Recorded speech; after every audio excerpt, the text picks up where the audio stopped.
He would text me and he would call me that he got to Philly. Apparently he left Georgia and immediately went to Philly.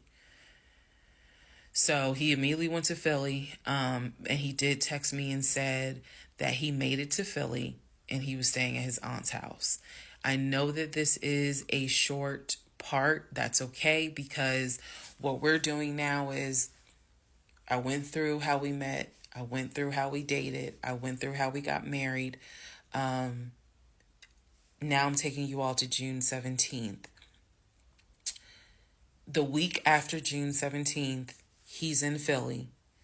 He still would call me. He still would text me. The conversations we were having the week after June 17th, so this would be June 18th up to the 24th. The conversations we are having had to do with divorce. So who's going to file? And he was like, well, I don't want a divorce, so I'm going to fight you on it. Are you? Really? Are you going to fight me on the divorce?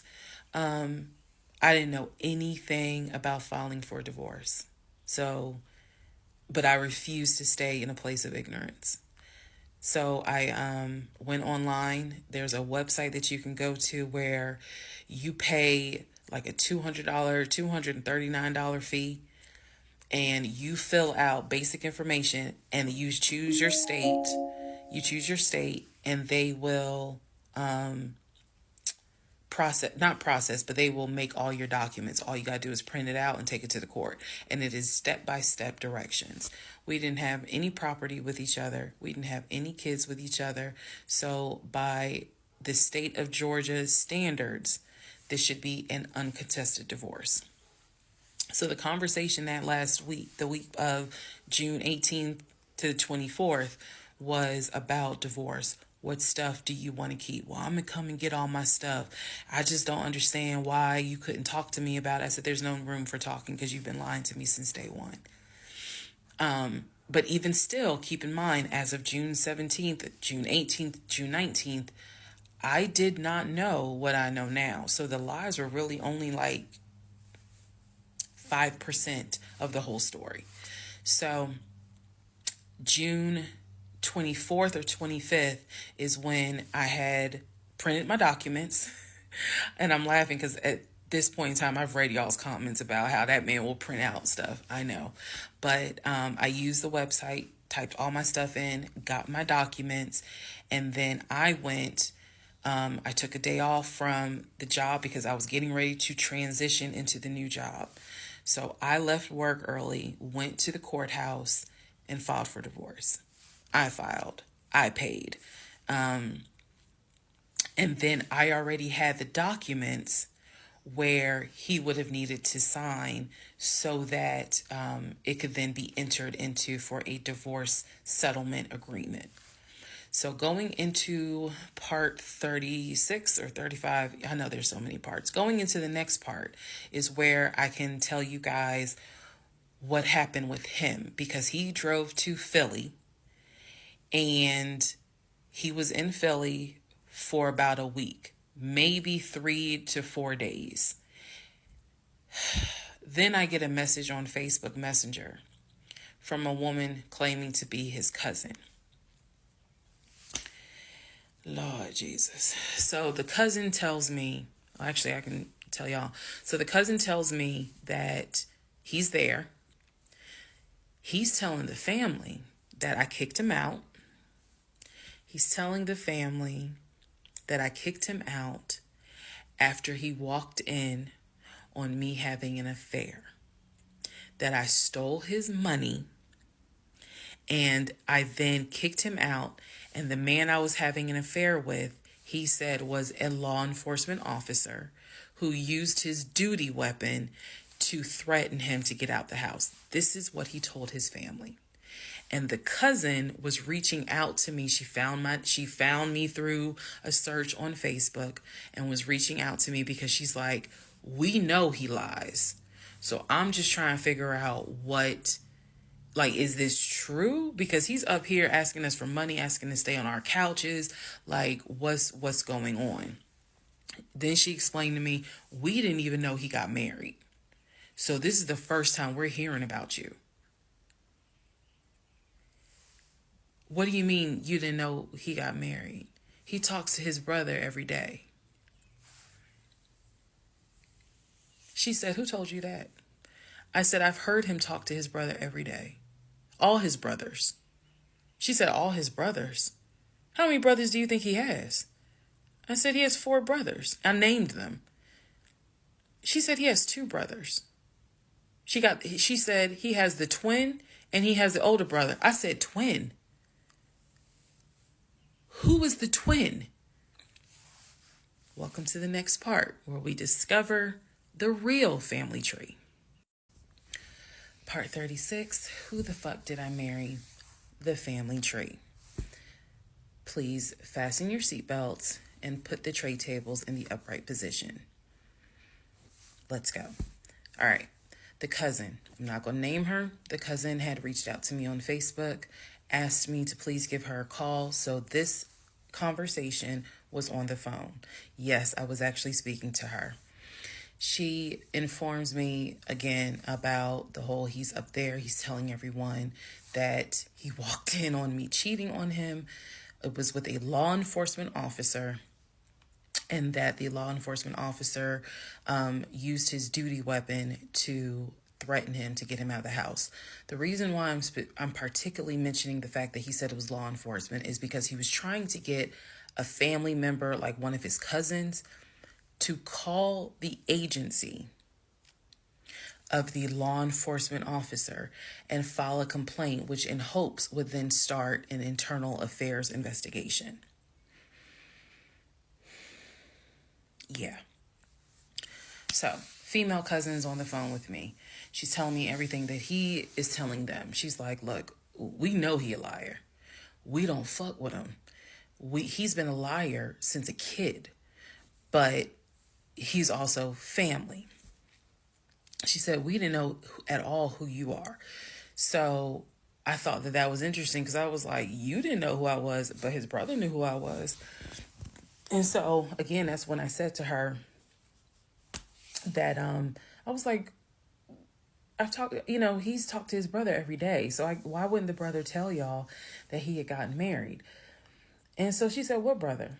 And so I told her the brother's name. And she said, he told you that? I said, he was having the phone calls in front of me.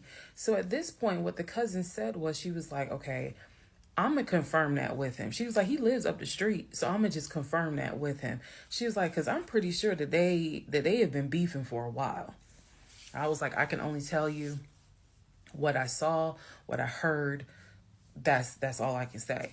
So then when she asked me about, well, how many brothers do you think he has? And I said, he has 4 brothers. Again, I listed all of them. This woman was like, he has 2 brothers. She said he has the twin, and he has the older brother, the one that he was on the phone with every morning, blah, blah, blah, blah, blah. I said, twin? Who's the twin? So this is where she explained to me. She said the parents, mom and dad, had the older brother. The older brother is about 5 or 6 years older than Legion. Legion and the younger brother, who lives in Nashville, they are twins. So when he kept saying the younger brother, my younger brother by 2 years, it's his older brother by 20 minutes. They are twins. I have seen a picture of this brother. Yes, they do very much look alike, but I didn't know they were twins. It doesn't even matter. I didn't know they were twins. But definitely they had the same mom and dad. So she was like, no, that he's older than Legion by 20 minutes. They're twins. She said, so the parents had 3 boys. Brother in Philly, the older brother, and the twins. She was like, who the hell are these sisters that you're talking about? So I tell her, I was like, Shantae and Kim. She said, I don't know who Shantae is. She said, Kim is my daughter. Kim is not his sister. Kim is my daughter. And she said, that's his cousin. She was like, and they haven't spoken in about 20 years. So, no, that's not his sister. He does not have any sisters. And I said, well, then what about the other two brothers? She was like, what other two brothers? I said, the brothers from his dad. She was like, you mean to tell me this man is going around telling people, I know somebody's going to quote Nicki Minaj, lying on your dead mama, but try not to. She says, you mean to tell me this man is walking around lying on his dad, saying that his dad had kids outside of his mom? And I kind of stuttered like, yeah. She was like, he does not. She said, I have no idea who those two men are. She said, those are not his brothers. But if y'all remember, I've met those two. And he introduced them as, you know, man, this is my brother John. This is my brother Matt, you know, type thing. And so they both were like, oh, my sister, it's good to meet you. It's good to meet you. Remember that, because obviously I do eventually talk to those two men again. So she says to me, the family tree is mom and dad, the three sons. She was like, there are no sisters. She said, I don't have a clue who Shantae is. She said, Kim is my daughter, so that's just their cousin. But again, they ain't spoken 20 years. I said, okay. And then there was the grandmother. She said, yeah. She named the grandmother. She was like, yeah, she died in like 2008. I said, yeah, he told me that she died in 2020. And that, you know, all of you were coming down for the memorial service. And she's just like, she died in 2008. I said, then there was the uncle who also died from COVID. She was like, which uncle is that? I told her the name. She said, he's been dead since like, 2010.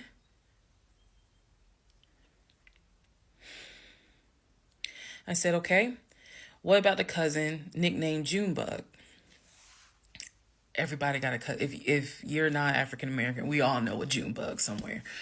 And she just was like, oh yeah, you know, cousin Junebug. She was like, man, that's crazy what happened to him. And I was like, what do you mean what happened to him? Because I know he has talked to his cousin Junebug on the phone like a few months prior. He was like, and so she said to me, she said, yeah, he had passed away in like 2016. So this is now 3 people that she's naming that I recall him having either a story about or a phone call with, and she's telling me that they are all passed away. So this is when the conversation kind of changes, and she's like, you know what? She said, let me speak to the older brother because he probably wants to talk to you. She was like, you probably should talk to him, and a lot of your questions will get answered. She was like, this dude's been lying ever since he was a kid. She was like, she said, literally, we don't fuck with him. I remember her saying that verbatim. She was so adamant.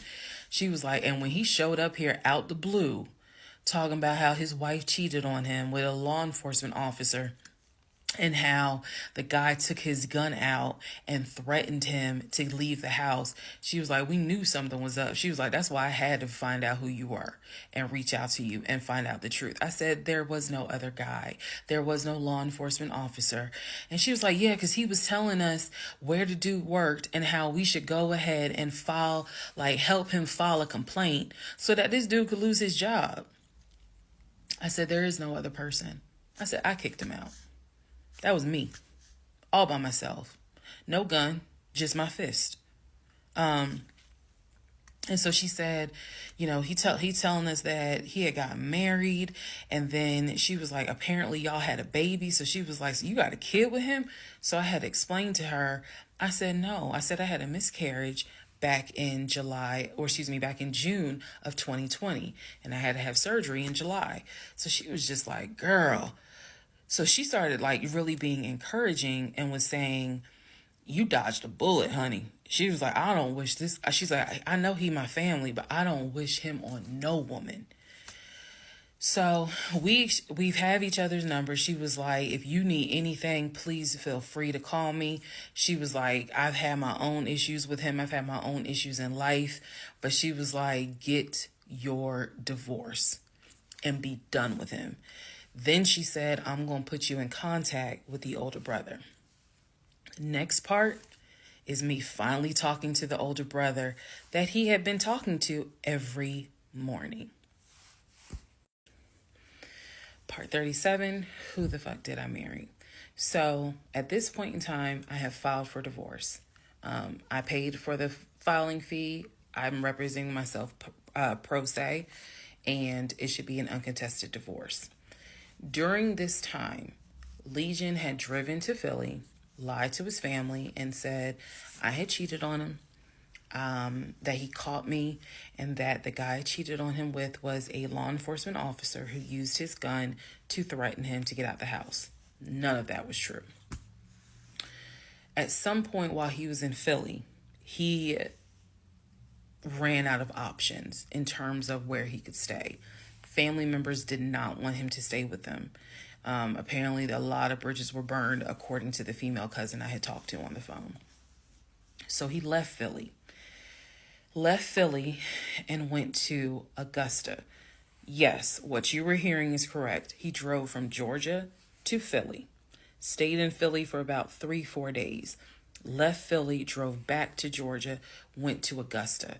Keep in mind, if you have lost your notes at this point, he was raised in Philly and did high school in Augusta before he went to California. So he has family in Augusta. So at this point, he's on his way to Augusta to stay with a new set of people.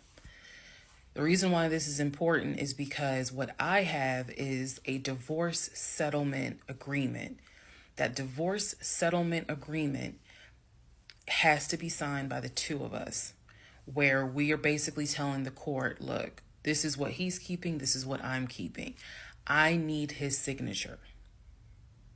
Let me repeat that. I need his signature because I wanted a very quick and painless divorce, as much as it could be. So by this time, this is now around June 25th. So around June 25th, he's now in Augusta. He had left the house June 17th. So between June 17th and June 24th is the trip to Philly, then leaving Philly, coming to Augusta. My aunt and my little cousin get in the car with me and I drive to Augusta with a rag on my head, some sweatpants, and a tank top because it's July, so it's hot. But we ride to Augusta. I had spoken to him. I had said, I just need you to sign this piece of paper. And he was like, I'll get to it when I get to it. No. We're going to get to it as quickly as possible. So if that means I got to drive to Augusta tomorrow morning at 7 o'clock, I'm going to do that because I need that signature. I ain't tell him this. This was my attitude. Sure enough, went ahead, drove down there. I met him at the UPS store in Augusta. It's in the same Kroger shopping center. They had a notary there because I needed the papers to be notarized. So he pulls up. It's only been a week since I last saw him. It has been months since my aunt saw him. Okay? She had no idea of the condition that he was in. Again, I'm telling y'all, when I met him, when he met my family, he was like a size 3X. In just a short span of time for a week, he easily could have been in an extra large, maybe even a large, but was wearing 3X clothes. So he has told me this whole time, he didn't know I had spoken to his family. Okay? Probably need to put that in there. He did not know I had spoken to his cousin. So he was telling me that he had a place to stay. He was staying with some family members, and everything was cool. He told me he was going back to Augusta because he had a job. That's what he told me. The family member, the cousin, told me, oh no, it's not that he had a job. We kicked his ass out because he's still lying. And we don't want anything to do with him. So when I saw him get out the car, I immediately knew, you probably have not washed in 3 days. I'm not overreacting. His nails had not been cut, so his nails were a bit long. He smelled like the Chattahoochee dump on a hot summer Georgia day. He stunk so bad. And for a moment, I did not recognize the man that I was legally married to. I did not recognize him. He almost looked, what's the word? Emaciated. If I may be mispronouncing it, but the way someone looks when they have lost so much weight and it's almost like your skin and bones. He looked homeless. He smelled homeless. And my heart just kind of broke. It kind of did. I'll be honest, it kind of broke. It did not break enough for me to not get that signature though. So when he walked into the UPS store, you clearly could see that some of the people were like, let me get away from him. Me, I just was like, okay, so I just need you to sign right here, and I just need you to sign right there. Okay, and then a woman named Lauren came over and notarized the papers, and then we were done because he signed the divorce agreement. He didn't even read it. Reason why I'm pointing that out is because he didn't read the part where what's left in the house now belongs to me. Where he took technically what he was going to take. Everything else in that home belongs to me. Remember, I told y'all he had left all his Invicta watches. He had left all his WWE championship belts, his Jordans, a lot of his clothes, his Cole Haans. He had left all that stuff. He never even read the divorce agreement. So he signed it. I signed it. Lauren notarized it. We leave the store and I said, have you eaten? And he was like, yeah, I ate. It's just, my knee. So again, he's talking about the knee, but if you saw him, you would know there's way more to it than the knee. So I said to him, look, since you met me here, let me give you some money so you can get you some chicken nuggets. Yeah, that's what I said. You can get you some chicken nuggets. So I believe I gave him like $5 or $6. Go get you some chicken. I think I Zelled it to him, actually. Just go get you some food. Then because where he parked was not far. It was like, okay, I'm parked here. He's parked in front of me in the other row. So there's that aisle that you can drive down. So I walked him to the car. And I saw the condition of the inside of the car. And that's when I knew he's been living in his car. He's been living in his car. So clearly, I no longer had a question of, so where's this offshore account? Where's the U.S. bank savings account? Where's the checking account? Didn't have that question anymore. Because if you had money, you wouldn't be living in your car. You would not be in the same clothes that you were in when you left my house on June 17th. And this is now June 25th.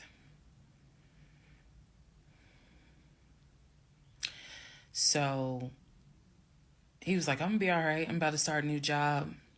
I'm going to be cool. I got a family member I can stay with. Everything's going to be okay. All right. I said, I will let you know when the divorce is granted. I said, I will send you a copy of the divorce decree. And he was like, okay. He said, well, how long you think that's going to take? I said, I'm not sure. I thought I had to wait 30 days before I could file the divorce agreement settlement form. And then the judge would grant it in 30 days. So basically, this is like June 25th. I'm looking at the end of August that it would take for the divorce to be granted, assuming there were no hiccups, assuming he didn't decide he was going to pull a fast one. So I told him, I was like, I'm going to file this, and then once we get the divorce decree, I'll send you a copy. He said, okay. He got in his car. I got in my car. I drove all the way back home, and he went to wherever he went. Next part is the next series of lies that I was faced with. All right, part 38 of Who the Fuck Did I Marry? I'm going to call this housekeeping and missing pieces. So, housekeeping. First and foremost, as much as I know you all have enjoyed this series, and some of you have told me how entertaining you have found it, the story will be done this weekend. So, in other words, I don't care how many parts I gotta film, it will be done this weekend. We're not going to drag it into the new week. So I just want to let everyone know that. So please be sure to tell your sisters, your mamas, your aunties, your cousins, your best friends, hey y'all, go ahead and watch all the parts, because she's saying she's wrapping it up this weekend. But I'll leave the playlist up, so don't worry. Also, let's see. I'm sorry for the people who were like, I keep talking really slow. I didn't know that I was, and they're like, you're just long-winded. I'm very detailed. So that's probably what you're feeling, is that I'm detailed and I'm trying to get everything out, again, in a responsible manner. So, you all have asked me if I will do a live. Yes, I will. I don't have any issue doing a live. I feel like if you're going to put the story out there, you know you're going to get questions. So if you stand on business and you stand on what you said, do the live. So yes, I will do a live, and I will let you all know when I'm gonna do a live. So it won't just be some random shit. I will actually do a live and let everyone know. So that way, if you have questions, bring them.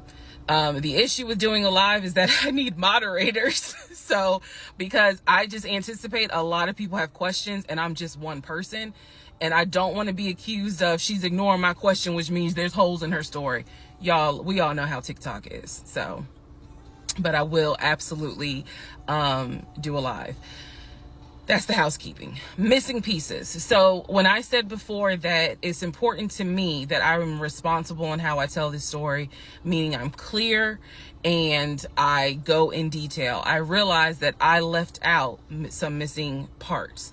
And it was brought to my attention by a number of you. Thank you, because I'm all for accountability.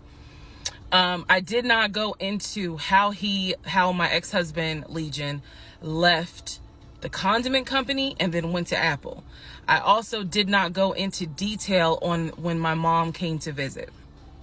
Both of those were in the month of April. I was going to go into detail a little bit more on the Apple situation because, as you probably have figured out, of course something came out later on. But nevertheless, in terms of April of 2021, my mom came for a visit. She lived in Arkansas. She came to visit us. She came to visit us after we had that whole sexting on Facebook incident, and just after we had started marital counseling. There were no fireworks during her visit. Nothing was weird. I did talk about how, my family has always been there. And if you spoke with my mom, she would tell you she didn't see anything out of the ordinary. But there was something in her spirit that just didn't sit right. She didn't talk to me about it at the time. She did not raise her concerns. She simply, when she came to visit, we welcomed her with open arms. Legion was excited to meet her. She was excited to meet him. We took my mom out to eat. It was a typical, very quiet, non-active visit. I didn't know what my mother thought until later on. So she didn't share with me during the visit, something don't seem right. She and I sat in the guest room talking. I never told her anything that was going on. Number one, because again, it goes back to that mindset of what happens in my marriage needs to stay in my marriage. And I talk about how I didn't think looking back, it was not a good idea that I told my aunt what had happened. My aunt is not the type that's going to tell my mother. That in other words, if you confide in her, she keeps it between you and her. So my mom never knew that there were any issues. And so there was nothing for her to be on mama bear mode. Had she known, this would have been a very different trip, but she didn't know. So she did come to visit.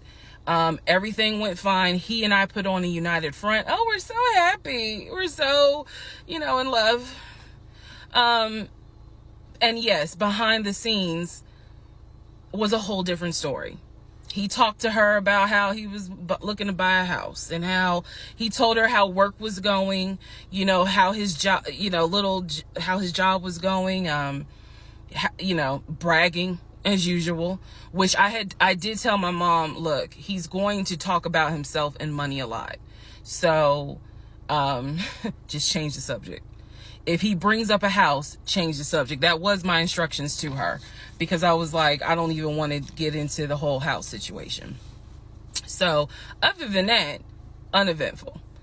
Now, once my mom left, this is still in April, everything was fine with him at the condiment company. As far as I knew, everything was fine.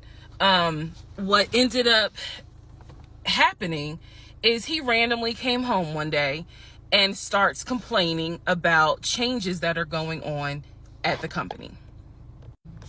When he started complaining about those changes, it was things like, keep in mind, he is not VP of the company. He was VP of, I keep getting it wrong, but I think it was VP of production is what the memo says. So he was not the second in command for the company.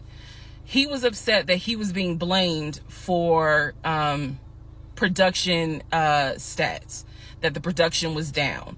He was upset that his plant manager apparently had resigned.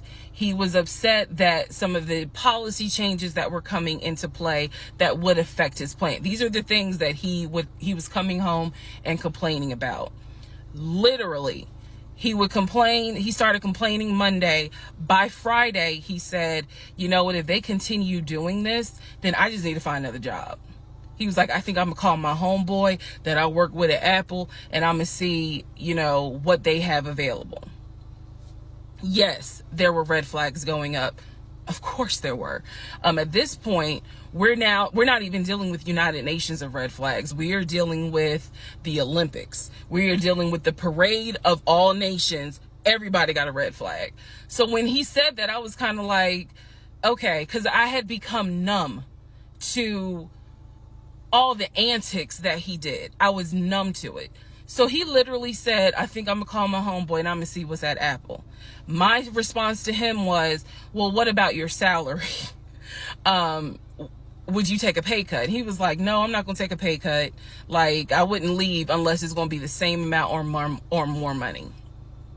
Y'all, the next week, last week of April, I'm at work, minding my own business. He calls me and tells me, I've decided to resign. You what? I've decided to resign. Don't worry. Don't get all crazy. I had talked to my homeboy. There is a position at Apple, and I'm on my way there now to go and meet him so that I can get some information on the position. We're married, y'all. We're married. So what I said to him was, well, will you get all this in writing? His words to me were, of course I'm going to get it in writing. I'm not stupid. You know what? I don't even want to talk to you no more. Click. That's the end of April. So that is how I was introduced to this Apple job. Again, if you stick with this series, you will find out exactly what happened. But that's how I was introduced to the Apple job. It literally was in a span of within 2 weeks. And he resigned from the condiment company and immediately said, I'm going to move over to Apple. Just wanted to clarify that. So, we will continue on.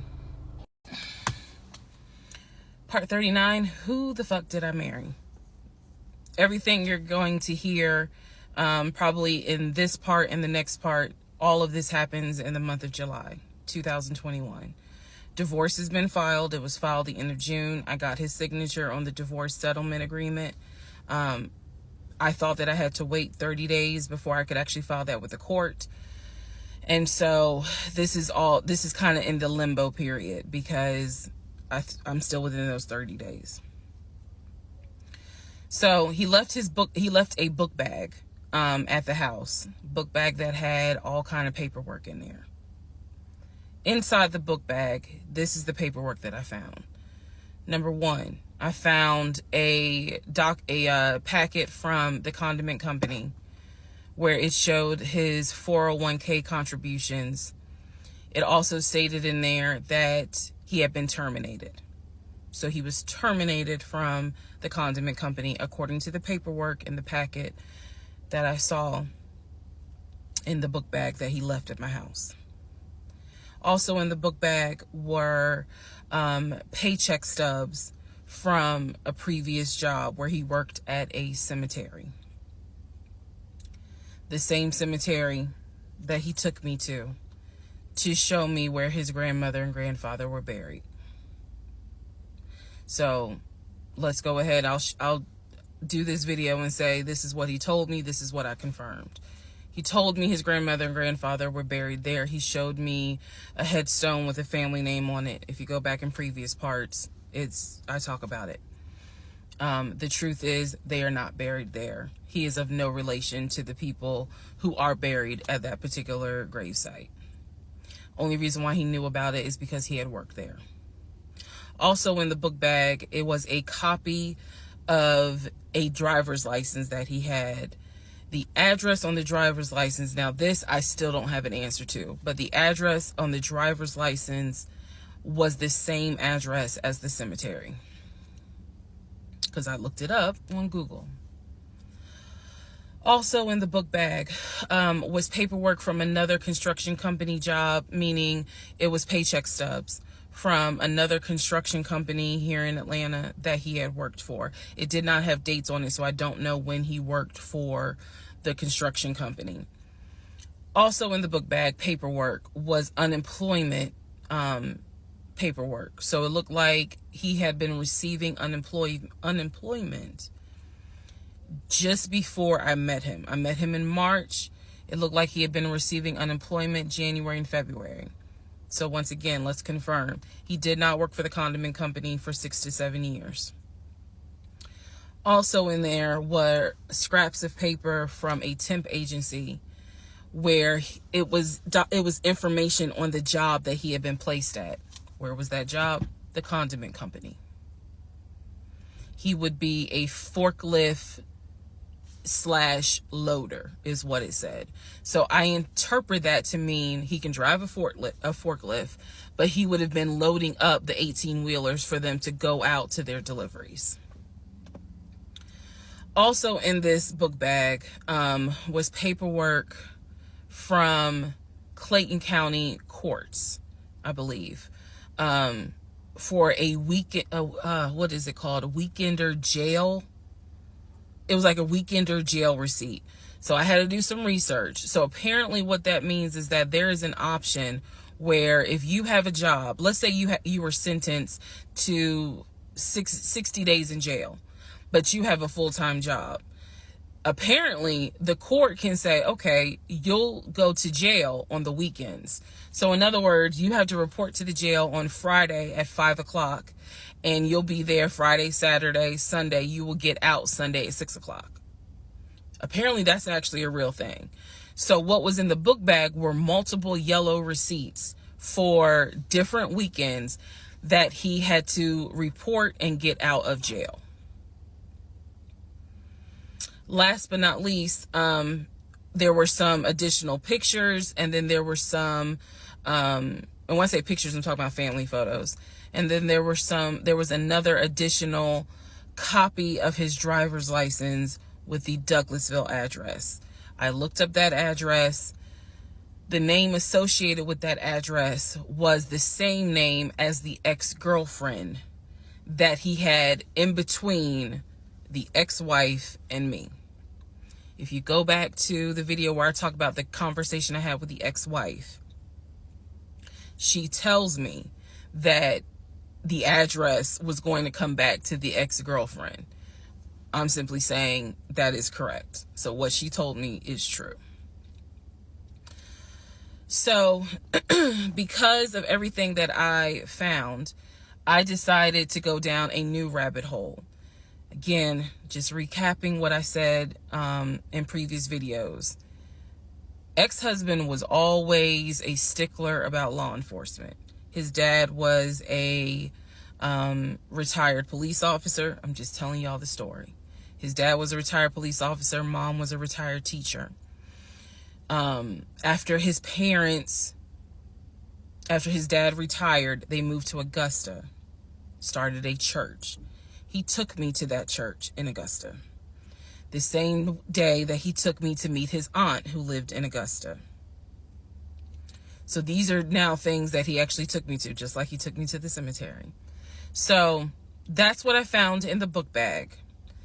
The Weekender jail receipts. I went ahead and went online to find out exactly why did he have to go to jail for the weekend. And I'm going to end this part here. The next part has to do with his criminal history. Part 40, who the fuck did I marry? So we are now at the point of July 2021. We are at the point where I've spoken to the female cousin, and she gave me the phone number for the older brother. For the purposes of this video, we're going to call him Chris. Chris was very nice. I called him. He was gracious. He was willing to answer whatever questions I had. And what he said to me was, he said, my brother has always been a liar. He's always been a liar. He said, but ask me what questions you have and I'll confirm what's real and what's not. First question I had was, when was the last time you spoke to him? Without missing a beat, Chris says, 2015, just after our mother's funeral. I explained to him about the phone calls, the fact that Legion would be on the phone for 35 minutes, laughing, talking to Chris, relaying messages from Chris to me, and relaying messages from me to Chris. Without missing a beat, Chris says he was never talking to me. And he said, now I am going to say this. Maybe he was on the phone, but he was not on the phone with me. He said, because he knows that if I ever see him, I'm going to whoop his ass. And I'm laughing because obviously Legion loves to say I'm going to whoop somebody's ass. So for the people who are confused, like, wait, what does this mean about the phone calls? What this means is every single time that my ex-husband was on the phone, holding his phone like this, talking, laughing, cracking jokes. Hey, my wife said that, we can go later on this evening and all this other stuff. Every time they were doing things like that, every time he was having a phone call or conversation that he claims to be with Chris, no one is on the phone. No one's on the phone. That is what that means. So I'm on the phone with Chris. My mind is spinning. It is blowing up like a volcano. I mean, I'm going crazy. I'm going crazy because what this means is that for the past 4 or 5 months, every morning that he is having a phone call with his brother Chris, I am now understanding in real time that phone call was completely fake.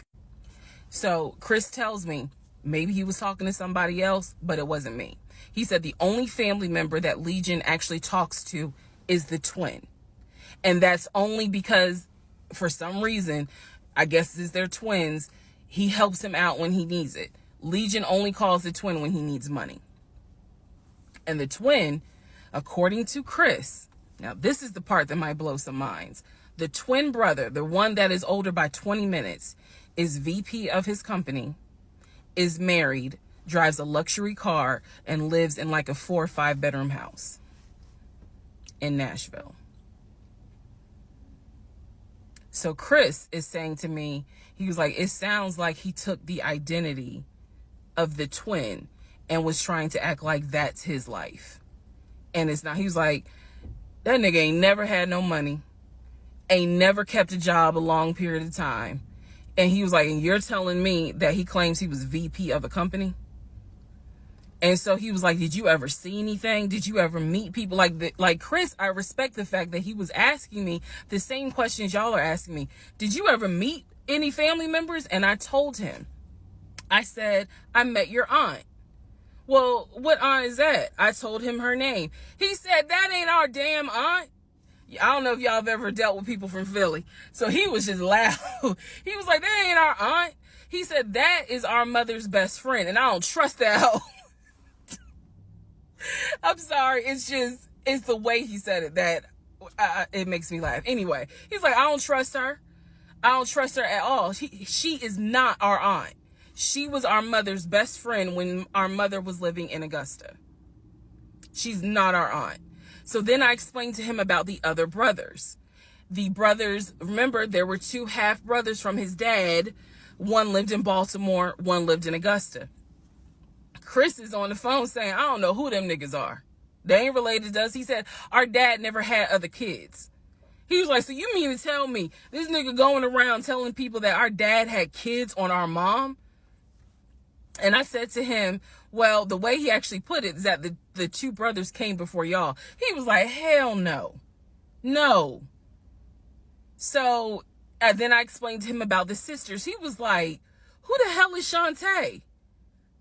And I was like, Shantae, again, I'm just telling you what I was told. Shantae is a sister that lives in Douglasville, married with 2 kids. He was like, no, we don't have a sister.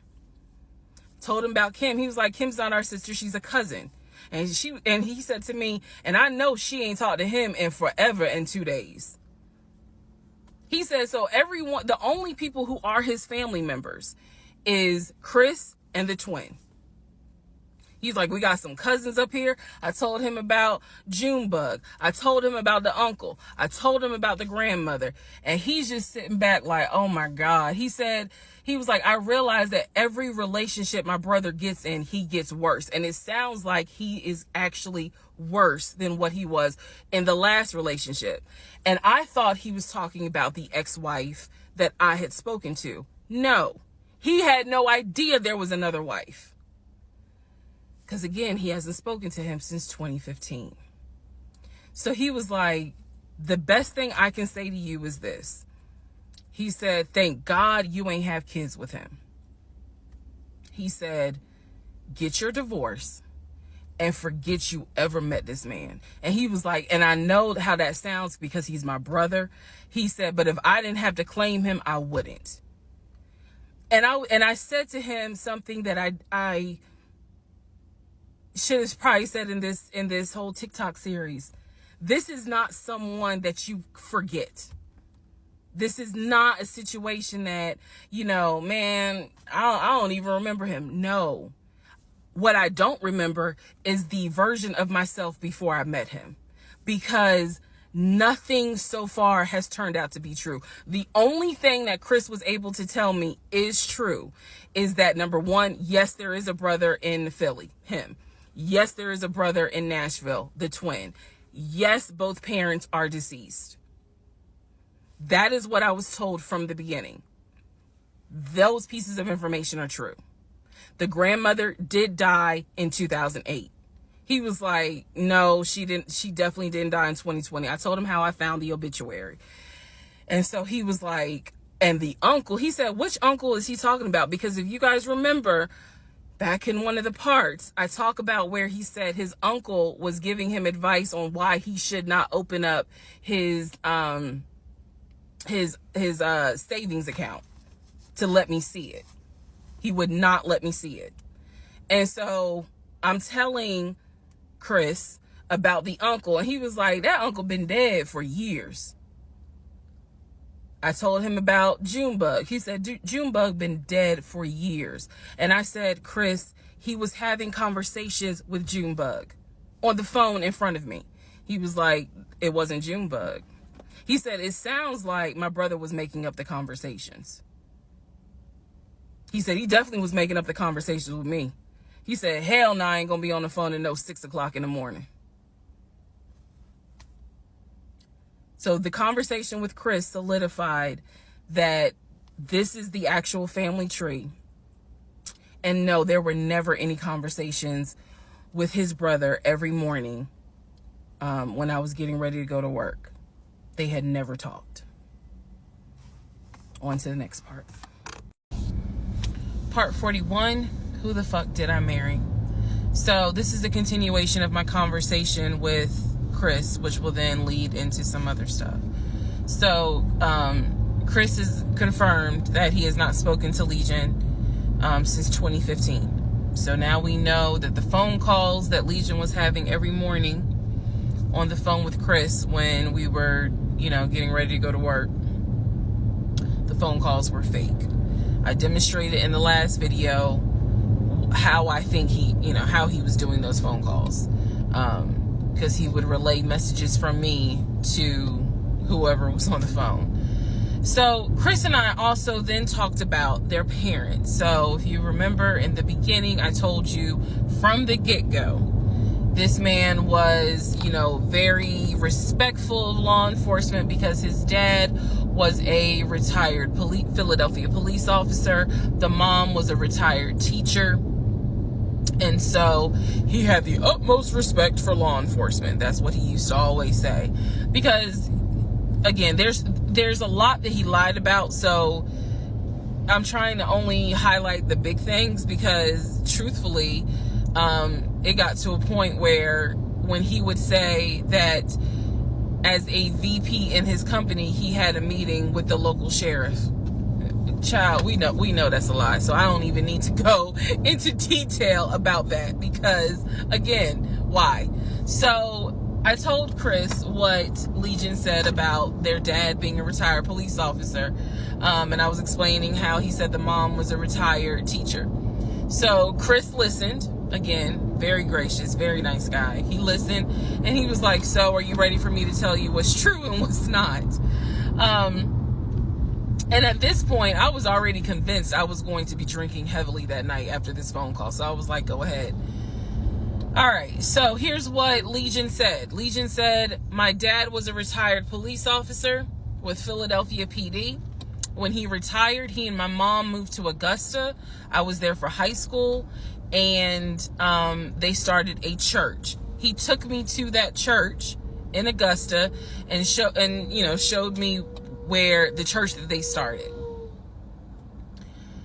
The truth. Dad, according to Chris, their dad was nowhere near the church. That man ain't go to church on Easter. He ain't go to church on Christmas. He was like, my dad he ain't stepped foot in the church since the day he got married. That was the last time he went to church. He didn't have nothing to do with church. He said that their father was the furthest thing from a pastor. And he was like, I love my dad, but that man drank, smoked, and he was not a pastor. The mom was not a retired teacher.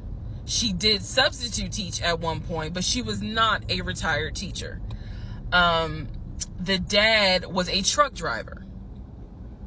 And not only was the dad a truck driver, at one point, he was a correctional officer. And so I said to Chris, I was like, I said I had no idea, of course. I had no idea. So now we know the truth. The dad was never in law enforcement. And I'm not knocking correction officers. I want to make very clear because I know that sometimes people that work in law enforcement feel like, look, when I'm out there patrolling, that is not the same as being a correction officer, and correction officers may feel the same. So I just want to give the distinction between the two. So the dad at one point was a correction officer. However, his primary career was a truck driver.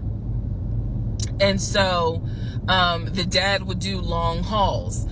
So Chris is explaining, no, he was like, now that's funny. He said, if you knew our dad, you would understand how funny that is to even insinuate that he was a pastor. And so I told him about the church that we went to. He was like, oh, okay. So he took you to a church in Augusta and told you that was our parents' church. He was like, now, our mom used to go to church, every now and then. But he said, our dad ain't been to church since the day he married mom. So the church that Legion took me to and said that his parents started that church, that was not true. So he just took me on a field trip for nothing, basically. So I told him about the weekend, because I did tell Chris where I worked. And that is when Chris said to me, because at the time I worked in a law enforcement agency. And he said to me, now how does that work? He said, because Legion, you know, he done been in trouble a few times. And I was like, what do you mean? Because I had not yet gone online into the court system to see what type of trouble he's been in. And so he explained to me, he was like, just run his criminal history and you'll see it for yourself. He said, because I don't know all the charges, but run his criminal history. I said, okay. He gave me some homework. I'll run his criminal history. So again, he cleared up a lot of stuff in regards to the family dynamics. He did explain to me that yes, he does have a daughter. He and his ex-wife are divorced. And I said, well, Legion would talk about the niece, meaning Chris's daughter, and would send her stuff for her birthday. And he was like, he said, I'm almost positive my brother never sent anything for my daughter's birthday. And I explained to him, I said, isn't your daughter's name Egypt? He said, no. Who the hell is Egypt? And I said, I was told that was your daughter's name. That's the reason why I'm saying the name on here, because obviously we're about to confirm that's not the daughter. So I said, I was told that's your daughter's name. I said, I went with him to Rack Room Shoes and bought shoes for what I was told was your daughter. And she lived in St. Louis with your ex-wife. He said, no. He said, my daughter and my ex-wife do not live in St. Louis. He said, I don't know who Egypt is. He was like, are you sure it wasn't for a woman? And I said, well, it was kids' shoes. And he was like, no. He said, and I told him, I said, I went to the UPS store, I mailed it, and it, you know, they printed the label with the girl's name on it, and I'm thinking this whole time it's Legion's niece. Chris is like, I don't know who that is. That's not even the name of one of our cousins. So I have no idea, ladies and gentlemen, who my ex-husband was buying girl shoes for and had me sending them telling me it's for his niece. I have no idea. So Chris is like, yeah, he finally said to me the same thing the ex-wife said, which is pretty much whatever he told you is a lie. And I'm being honest with you guys. It is very hard to comprehend that everything is a lie. Like, there has to be something that's true. I'm like, how was he paying? If he wasn't working at the condiment company, or he got fired from the condiment company, how was he still paying the bills? Keep in mind, we never joined our accounts. He wanted to, but we never did, because he wouldn't show me the offshore, the savings account, which of course never existed. So I'm just trying to figure out, like, I know that I saw his checking account. I know that I saw his savings account, and he had money in there. Something had to be true. Something had to be true. And Chris was like, no. He said, it sounds like everything my brother said, everything that he told you was made up. He said, those phone calls were definitely made up. He said, I don't know who Egypt is. That's not any family member of ours.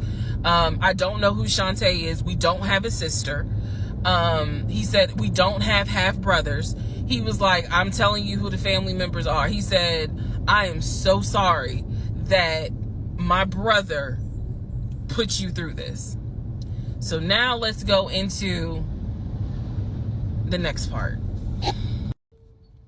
Part 42. Who the fuck did I marry? So I finished going through the book bag. Still July of 2021. I finished going through the book bag. There were some other folders with papers in there. He had left the work phone. What I actually found out was that it was not a work phone. It was simply a secondary personal phone. He told me it was a work phone. I thought that the company was paying for the work phone. That's what I thought. No, because I found receipts where basically, and I didn't know this, ladies and gentlemen, I had no idea, but I found receipts where it was a prepaid phone and he's paying to add minutes to it. So it's just receipts of, you added minutes to the phone on this date, you added minutes on that date. So the work phone whole thing, that was a bold-faced lie. Obviously it was a lie, because as we now know, he was a forklift loader. So the work phone that he's been walking around with was really just a secondary phone.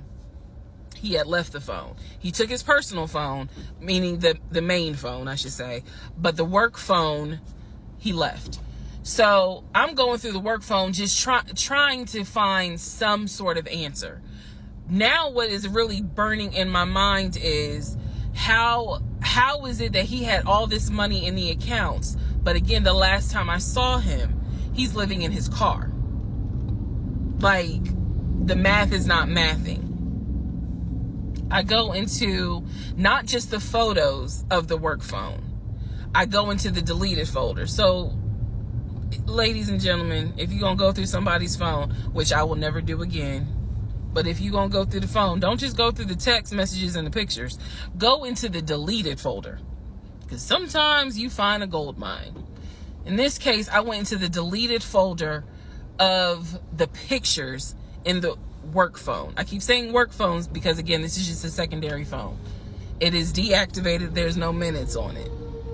So I go into the deleted pictures, and what I see is what looks like a screenshot of his checking account, the one that I saw with the available balance.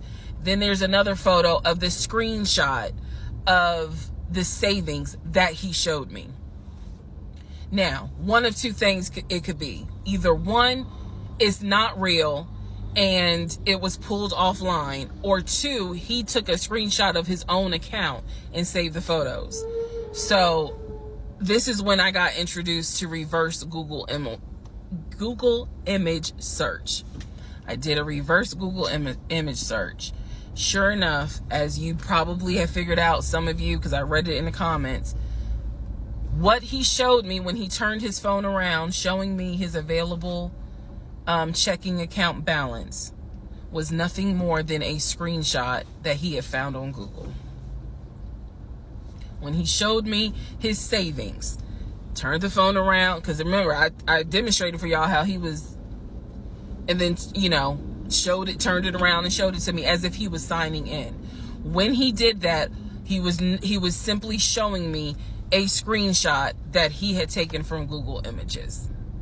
Because when I did a reverse Google image search with those two photos, the checking and the savings, it came right up.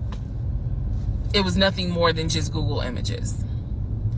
In my phone, I didn't even need this because, again, I already knew that he was not a VP regional manager, but still, for shits and giggles, I did a reverse image search of the charcoal BMW. Remember, I told y'all he had sent me pictures of the company car.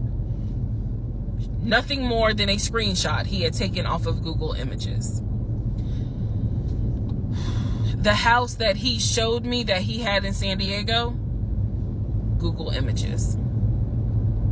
So, what we can now confirm is anything he showed me when he's turning his phone around is nothing more than an image from Google Images at this point. The checking account, the savings account, Google Images. The house, Google Images.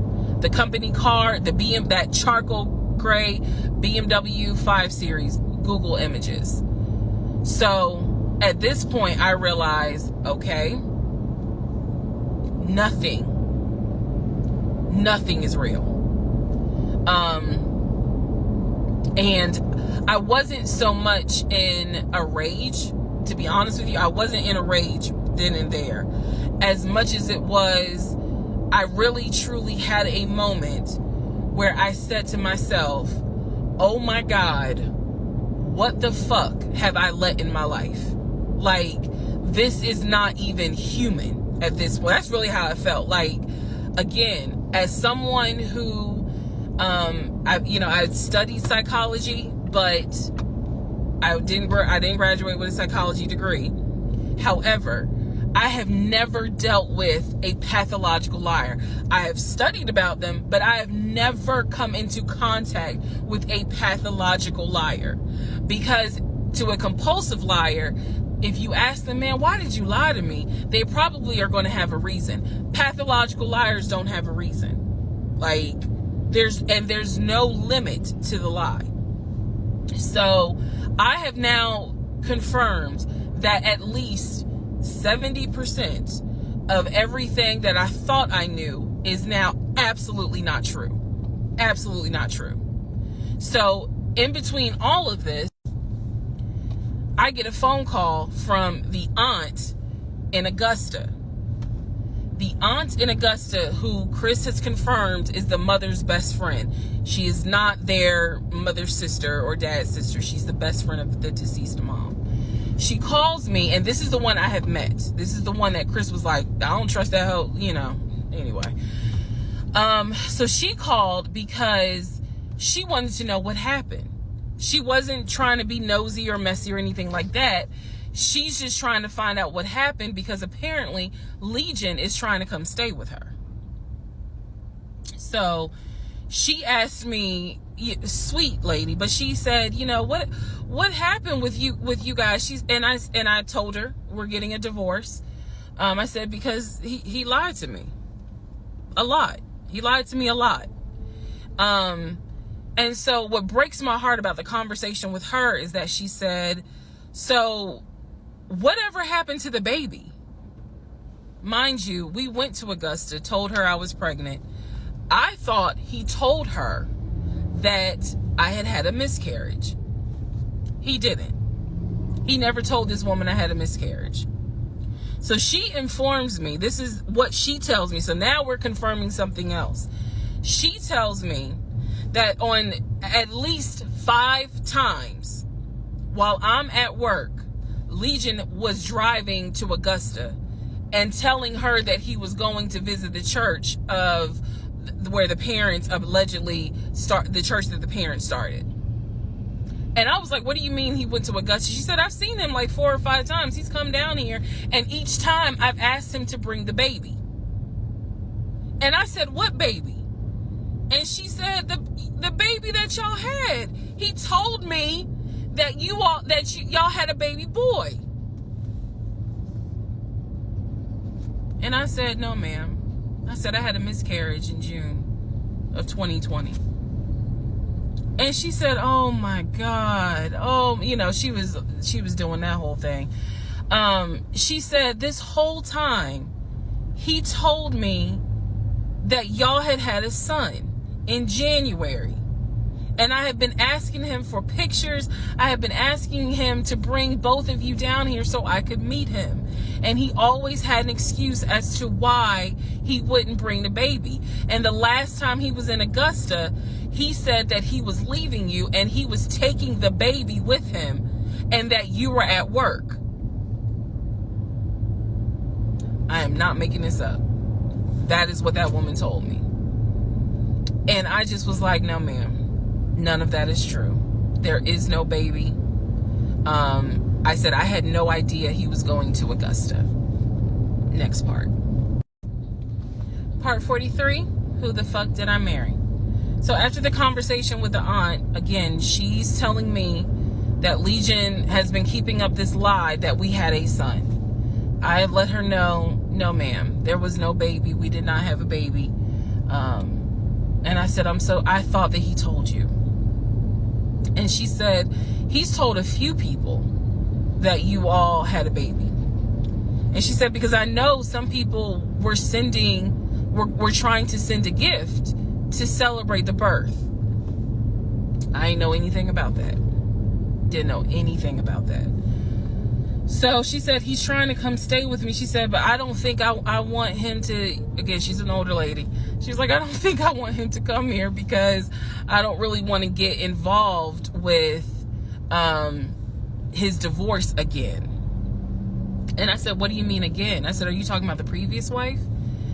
And I said the previous ex-wife's name. She said, I don't know who that is. I'm talking about LaTanya, that one, the first one. And I said, well, what happened? Do y'all remember I said in my previous video that I read their divorce records. He had filed for divorce and they had a temporary protection order against each other. I said that. So now the aunt is on the phone saying that she had to go to court and testify on Legion's behalf in regards to the temporary protective order. And I was like, well, what happened? She said they got into a fight with each other. And she slapped him. And I said, well, do you know why they got into a fight? And she said, yeah, apparently he had lied to the wife and it was something major and they got into a physical fight. And she said that woman almost beat his behind. And so he asked the court for a temporary protective order. So now I'm just getting the backstory on how that TPO was even came into play. So I told her, I said, you know, Miss Christy, we'll call her. I said, you don't have to worry about that. I said, we're not, he's already signed the paperwork. We're not fighting. I don't have it in me. I don't. So I said, I'm not going to tell you not to have certain people in your home, but I am going to tell you that I'm just barely kind of discovering exactly what the lies are in regards to Legion. So if you feel comfortable having him in your home, then do it. I said, but I am going forward with this divorce, and once the divorce is final, I will have nothing to do with him. And I said, and I'm so sorry, you know, that he lied to you and kind of pulled at your heartstrings in regards to a baby. I said, there is no baby. So she said, so y'all are really getting a divorce? I said, and I didn't want to cuss to the older ladies, but I said, yes, ma'am, we are. And so we get off the phone. Also during this time, Legion would call me every now and then. Legion had no idea. I've spoken to his ex-wife. I've spoken to his brother. I've spoken to his female cousin. He had no idea. I have now, if we want to go through real quick and talk about what we can confirm. We can confirm that there is no sister. We already knew there was no baby. There was no VP job. Again, he was a temp, and apparently he was making decent money. So what I believe, and this is just what I think off of putting pieces together, I think that he made enough money to pay the household bills, because it wasn't as if the household bills were so expensive. He made enough money to live on his own. But instead of him living on his own, he's living with me. So we can also confirm that when he told me that he was paying his car off and he called the dealership and paid his car off, we can confirm that that's a lie. That story will come up later on. So pretty much at this point, the only thing I know to be true, his name, his date of birth, the secondary social security number that was on my background check, and that he has 2 brothers and the parents are deceased. At this point in time of July 2021, that's all that I was able to confirm that to be true. So later on, Legion calls me. He calls me because he wants some money. He just needs a little bit of money to hold him over till payday. And so we're on the phone. The call, again, I was recording all my calls at the time. We're on the phone, and I finally kind of confronted him, number one, about having a twin. That's when he tells me, you know, I don't know why I lied, but I don't really talk about him. Number two, I asked him why did he get fired from the condiment company. His story is that he got fired because he had helped a truck driver and he was not supposed to. I know it's a lie. Y'all don't even have to tell me. I know it's a lie. Number 3, I asked him, why did you tell your aunt that we had a baby? He claims he never told her that, and that she's old and she didn't know what she was talking about. So then I asked him if he was ever in trouble where he's been arrested. And he said, yeah, I've been arrested as a juvenile, but my father had my record expunged. I said, were you ever arrested as an adult? He said, nah, I ain't never been arrested as an adult. I said, so you never went to weekend jail? He said, no, I don't even know what that is.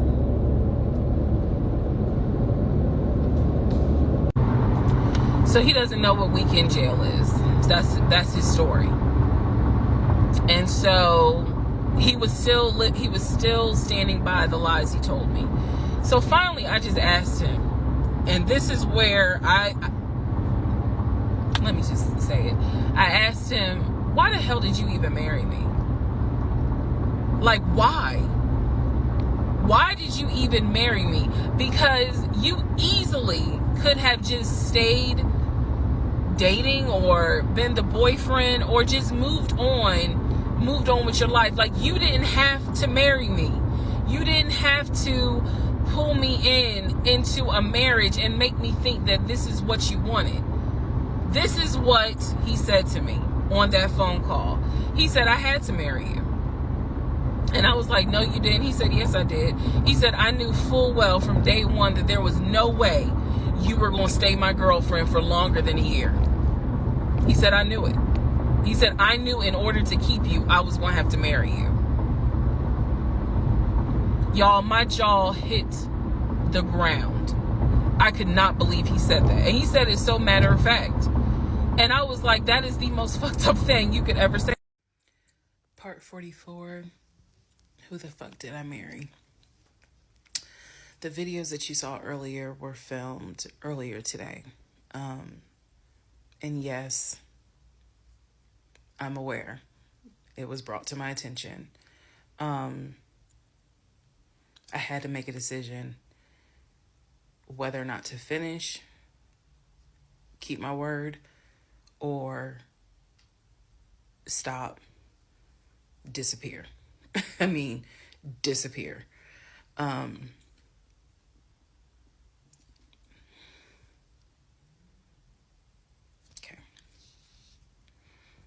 Let's finish.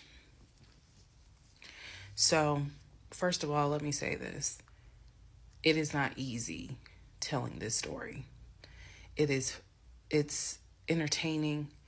I know it's gone viral. But it is not easy telling this story. I made a decision to tell this story. I made a decision to share my story, what I went through, in hopes that it helps just one person.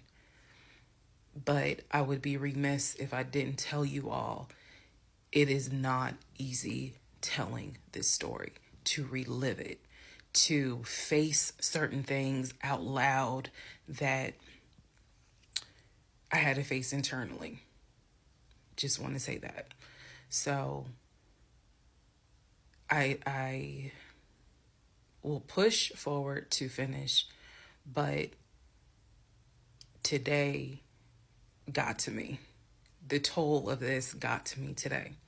So I know that you all are like, we're waiting on the next part. We're waiting on the next part. I appreciate that. And I get it, because if I was in those shoes, I would be waiting too and be like, where is it? So I understand that. But the toll was real today. All right. So with that being said, we are still in July of 2021. I had talked to the brother, Chris. I talked to the aunt. I talked to all these people. And now was the time where I had saw the receipts for the weekend jail type thing. So I went ahead and did a search for his criminal history. I ran his criminal history. I did that on my own at home with my money. So this was not, I think someone had asked if I did anything with my job. No, I did not. I I know better. So I ran a criminal history, or I paid for a criminal background report. For him to say that he appreciates law enforcement so much, it was obviously a lie, because the criminal history showed that he had been arrested for criminal trespassing. He had been arrested for like suspended license, suspended registration. But the big thing was impersonating an officer. If you don't know anything about impersonating an officer, it is a felony. Period, point blank. As sure as Peachtree runs from Bankhead to Buckhead, it is a felony. So, seeing that, seeing what court it was in, I did another open records request for the incident report. I wanted to know exactly what the circumstances were, especially given the fact that I worked in law enforcement at the time. What were the circumstances as to how he was arrested for impersonating an officer? So I did an open records request. I got the incident report, and I'm tired of saying my jaw hit the floor. But on this one, my jaw hit the fucking floor. I respect law enforcement. Again, I was working in an agency with a lot of great men and women. Basically, what the incident report, and I'm paraphrasing it because I don't have it sitting in front of me. Basically, what the incident report shows is that he pretended to be an officer using a badge. I later found out it was the badge that his dad had as a former correction officer. Same last name. So he was pretending to be a police officer at an apartment complex on the south side of Atlanta, and proceeded to tell people that he was an investigator and he was looking for drugs. He also proceeded to try to pat down someone, and then also proceeded to try to go into a woman's apartment and do a search. This is in the incident report. So naturally, the woman who he was trying to get into her apartment to do a search happened to either work with or worked at a local police department. So she just simply called her coworkers or called her homeboys or whatever. And so he was subsequently arrested and subsequently was charged and found guilty. That is what I found in his criminal record report. It is fair to note, had I known that he had a criminal history, we never would have even finished date number 1. Some things I'm just not going to get involved with if I know from the rip.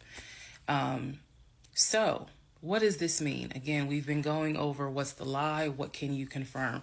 I can confirm that there was no way that this man ever had a passport to take me to London.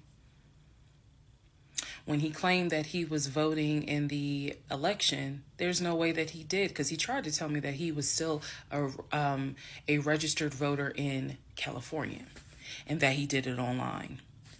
I knew it was a lie, but again, at this point in July, I'm able to confirm that, yeah, you never had a passport.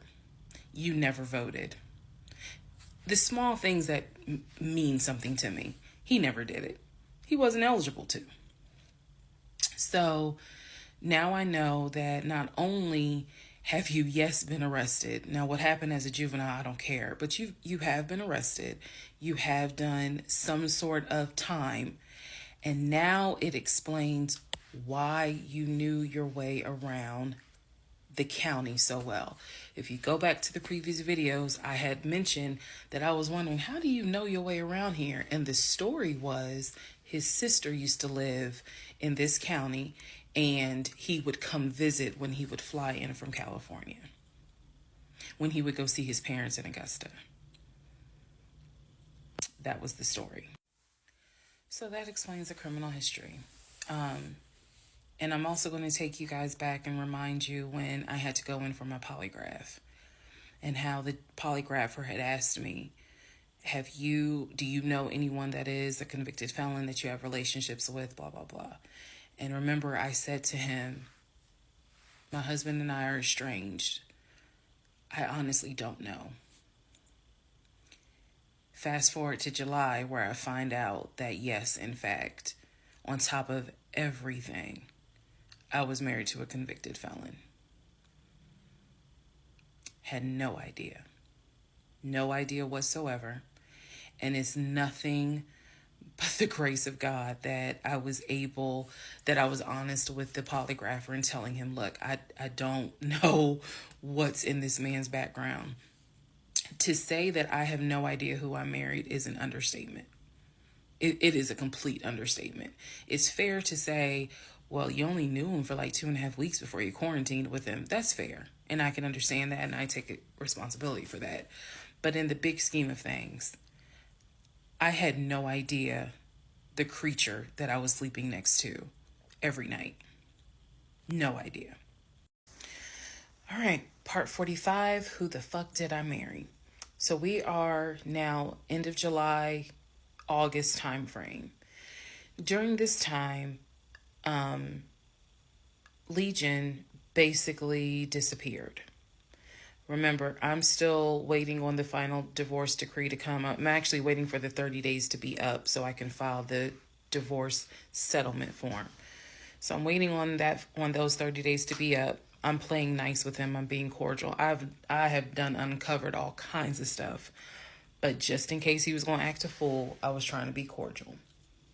So I had spoken to him on like a Monday, and I was trying to get a hold of him for something. But I'm the one that initiated a phone call in the coming days. Never heard from him. Never heard from him at all. His phone was dead. It was going straight to voicemail. And I genuinely was worried. A few days turned into a week. By the time I hadn't heard from him in a week, because I knew he was not living anywhere but his car. I knew that. So this is what happened, y'all. I first reached out on Facebook. Remember, even though he has told me that he had all these siblings, we know he didn't have all these siblings. But remember, I told y'all I had met the brother in Augusta, and I had met the brother in Baltimore. These are people I've met. The brother in Baltimore I talked to on FaceTime. The brother in Augusta I've actually physically met, hugged, shake hands, all that. So I reached out on Facebook to people that I remember him talking about all the time. The friend Omar, the brother in Augusta, the brother in Baltimore, another cousin in Augusta. I was doing a search for these people's names, just like, hey, have you heard from Legion? The brother in Augusta told me, no, I haven't heard from him. I've been trying to reach him, but the phone's going straight to voicemail. I knew he was living in his car. So my brain was doing everything it could not to go on the deep end. I reached out on Facebook to the brother in Baltimore. And I said, hey, gave him my name. And I said, have you heard from Legion? Now, mind you, the brother in Baltimore and him have talked on speakerphone. I guess it's important that I make that distinction. They have talked on speakerphone. So I know that they have talked at least in 2020. So I said to him, again, according to Legion, they talk all the time. But I have heard them on the phone in 2020. So I said, have you talked to him? The brother from Baltimore informs me, no, I ain't talked to him. He owes me money. So I ain't got nothing to say to him. And I said, wait a second, like, he was telling me that y'all are brothers. He was like, man, he's like a brother. But I don't fuck with it. I don't fuck with him because he owes me money. So they had not spoken. This is now July 2021. They had not spoken in well over 6 months. So all the phone calls, this is what it means, guys. All the phone calls that he had with the brother in Baltimore in 2021 were not real.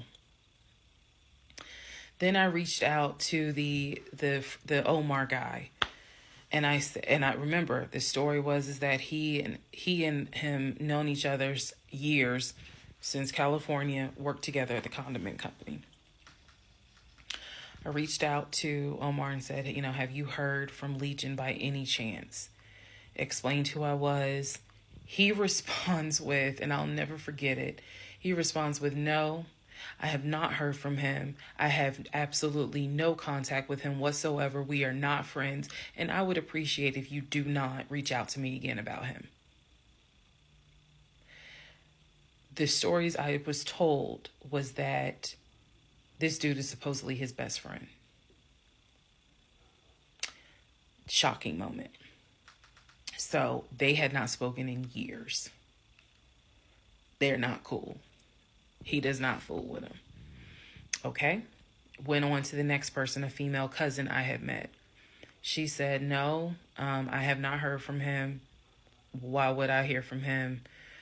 We don't really talk. Like, I think she was genuinely weirded out by the fact that I'm reaching out to her out of the blue, asking, hey, by any chance, have you talked to my soon-to-be ex-husband?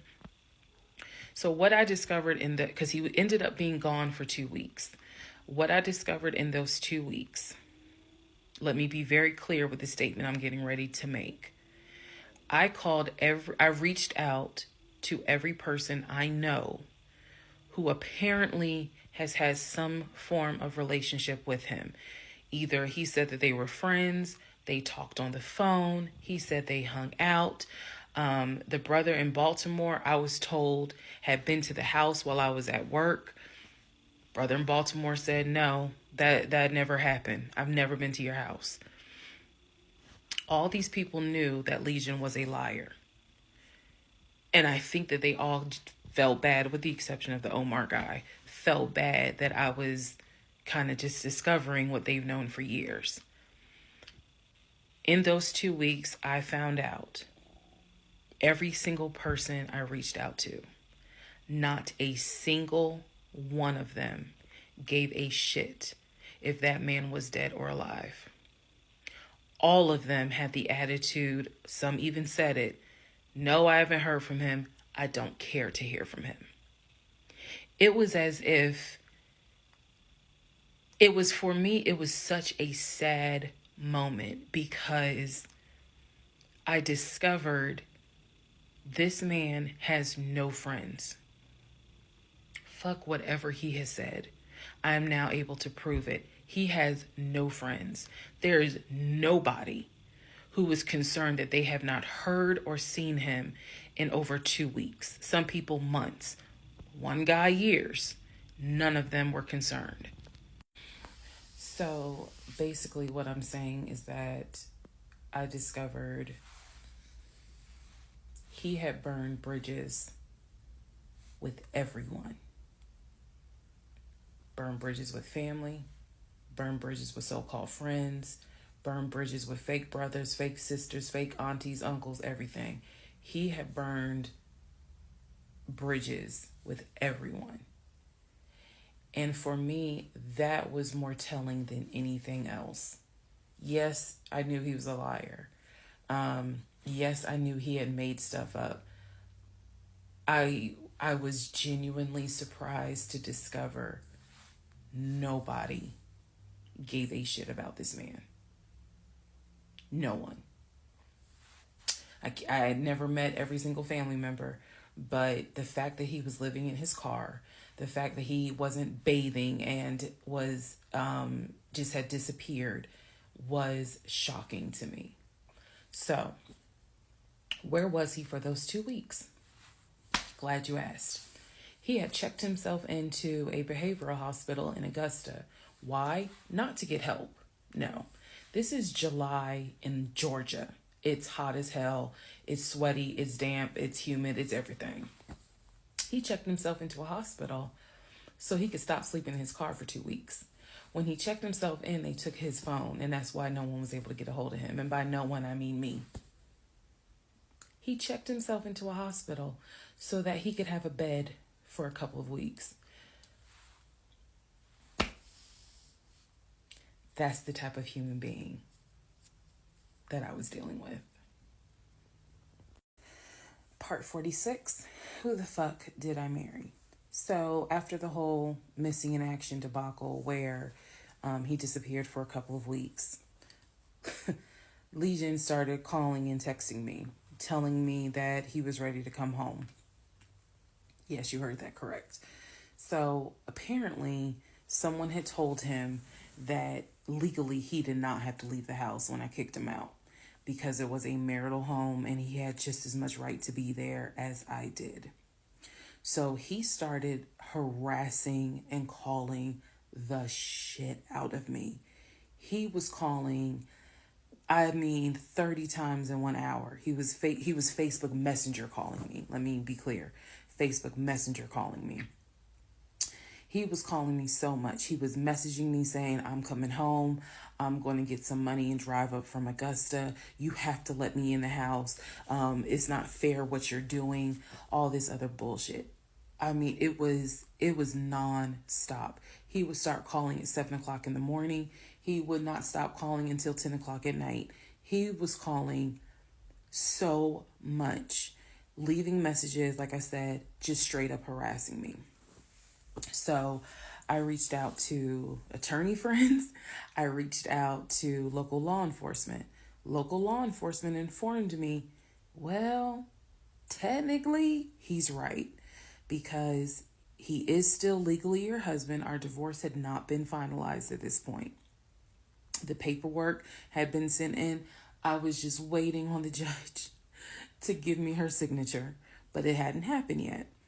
So the local law enforcement did tell me if he comes back, our officers would have to let him in the house. You don't have to stay there. They gave me different options. I was trying everything in the book because he is saying I'm coming back to the house. I told him, do not come. You were not welcome. I'm not letting you in the house. Again, the locks had been changed. The code had been changed. So I told him, if you come to this house, step foot on this property, I'm calling the police and getting you arrested for trespassing. You should know about that. He was adamant. He was adamant that he was allowed back in the home. He didn't know the conversations I had with local law enforcement, but somebody was in his ear telling him, nah, you can go home because she's not allowed to kick you out. Okay. So I didn't know when he was scheduled to come because he was trying to get the money for the gas to get back to Clayton County. I tried everything I could. Basically, what my options were simple. Let him in the home, and I can stay in the home, put him in a room, just have no dealings with him. But again, I don't want to be under the same roof with him. This is what the local police told me. I could have an officer go room to room and let his body cam film the room to see the condition of the house. And if Legion showed up, I would leave the house. I can go to a family member's home and stay there. This is literally in August, right before my lease is up. So I was already moving. I had already secured another home, did exactly what I said I was going to do, moving to Cobb County. So I just needed a couple of weeks before I vacate the home. So the other option was, again, have the officer film the home with the body camera. That way it shows what the condition of the home is at the time that he moved in. So if anything gets messed up, I can sue him. What am I going to sue him for? But nevertheless, or the third option is I can stay there with him, make life miserable. So my plan was the option of have them film the home. I was not staying in the same house with him. I didn't care. Also, there was no guarantee, and I told the officer this, look, if y'all allow him to stay in this house, I am telling you by tomorrow morning, every utility in this house will be off. He will have no running water. He will have no air condition. This place will feel like a sauna. Officer kind of chuckled and was like, again, ma'am, this is one of those domestic situations. He is allowed in the home. Okay. So again, I had no idea when he was coming. I was on pins and needles. every day. I'm seeing the phone ring, like I said, about 30 times every hour. I'm seeing the messages. I'm seeing this. I had reached out to a police captain. I had reached out to the chief of police. I was trying to get all kinds of help. Like, it ain't what you know, it's who you know. So he eventually tells me I'm going to be there on Wednesday. This is just an example. I'm going to be there on Wednesday. I had been calling a a police captain who was really gracious, really kind, and was trying to help me because I was like, bro, I just need 2 weeks and I'm out of this house. And we already knew he legally could not go to the new house. I was trying to see if I could move in early to the new place. The landlord was like, I really can't let you. So I felt like I was running out of options. He's saying he's coming. He's saying he's coming. He's adamant he's coming. I guess somebody felt sorry and gave him some gas money so he could drive from Augusta up to Clayton County. So the day before all this goes down, the police captain called me and he informs me that they ran his name through GCIC, which is a database that law enforcement agencies use. Turns out, he has a warrant for his arrest. So the police captain says this changes everything. If he shows up to the house, don't do anything, call us. I will have officers to your home and they will simply arrest him. So I know that this is a short part, but I'm going to dedicate the next part to what happened when he showed up to my house. Part 47, who the fuck did I marry? So here's what happened. This was mid-August. Went to work as usual. It actually happened on a Friday. I had to look at the dates. It happened on a Friday. Went to work. Still, he was calling me, texting me, messaging me that he was on his way. And so I was a bit on pins and needles all day. I was dreading going home, and that is a horrible feeling to dread to go home. So he had called me and said that he was at the house in the driveway. I guess he had to use the restroom, so he decided to go to the Walmart up the street to go use the bathroom. I wasn't answering phone calls. I wasn't answering text messages. I simply called the police captain. I said, hey, he's saying that he's at the house. The police captain himself drove by the house, but I believe he drove by the house when Legion went to Walmart to use the bathroom. So the police captain was like, I don't see anyone there. But again, when you get home, if he is there, do not engage, call us. Okay, no problem, because I got you on speed dial. So I go home. I'm on the phone with both my mother and my aunt on a 3-way call. They're both like, oh my God, you know, what do we need to do? I drive into my subdivision. What he did not know was that he had backed into the driveway up against the garage. Normally, I park my car in the garage. But what he didn't know was that at the time, I was driving a fleet car. So I wasn't even in my normal car. And I know that he was waiting to see my car, the Nissan Altima that he helped get, pull in to the subdivision and then pull in towards my townhome. That didn't happen. Because I'm in a different car, he didn't recognize it. So when I turned onto my street, as sure as it is hot in Georgia in the summer, that man was sitting in the driveway in his Ford Taurus. Okay? So I live at the time not far from a cul-de-sac. So when you go straight down, you just turn around the cul-de-sac to come back up. So that's exactly what I did. I went to the corner, turned off so that I can see the house, but he would not have been able to see me. I went ahead and called 911. I was very calm, told them exactly what the captain had told me to say. I was like, my name is, the address is, I need police here because my ex-husband is here. He is not supposed to be here. And I feel as though I am in danger. She said, okay. She, again, regular phone call. She said, we're dispatching police to your home. As soon as I hang up, I then call the police captain. He immediately answers the phone. He says, we just got the call. I'm sending 4 officers your way. Okay, good. Get off the phone, call my mom and my aunt back because they were both like, call us back. Call them back on 3-way. I continue to sit there until I see 4 officers, 4 cars pull in and stop just in front of my house. So then I ease up.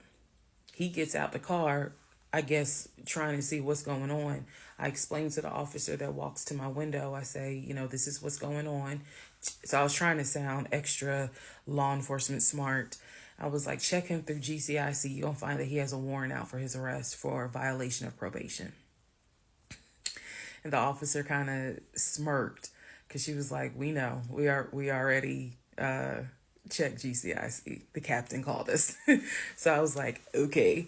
So anyway, they tell me to sit in the car. They go up to the window of the car and get him, ask him to step out of the car. He does. When he stepped out the car, I was like, oh my God. I hadn't seen him since the end of June when I met him at the UPS store.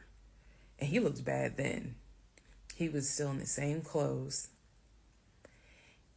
When I told you guys when I met him, he was like a size 3X. What got out of the car was easily a medium or large. Easily. That is how, and it makes sense because, he probably wasn't eating. Let's set for somebody gave him $6 for chicken nuggets. But what got out of the car was something I didn't even recognize. So he gets out of the car. They arrest him.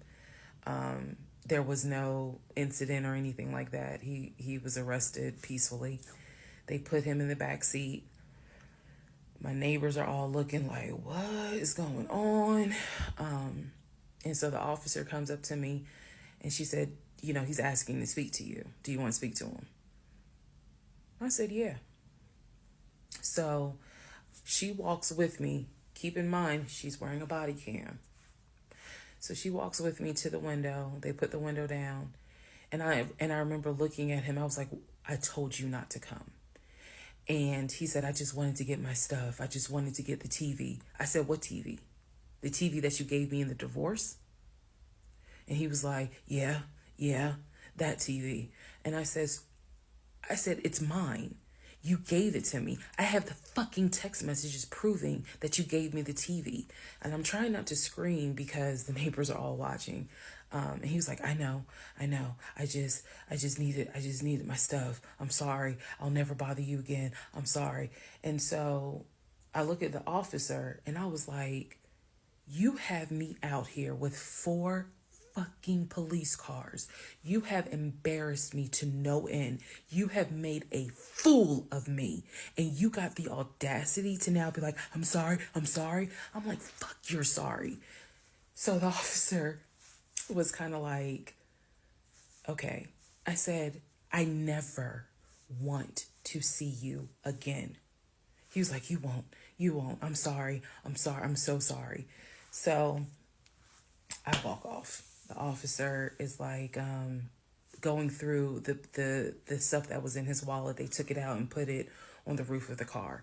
So the stuff that was in his pants, like his wallet, his keys, they put it on the roof of the car when they had him get out the car.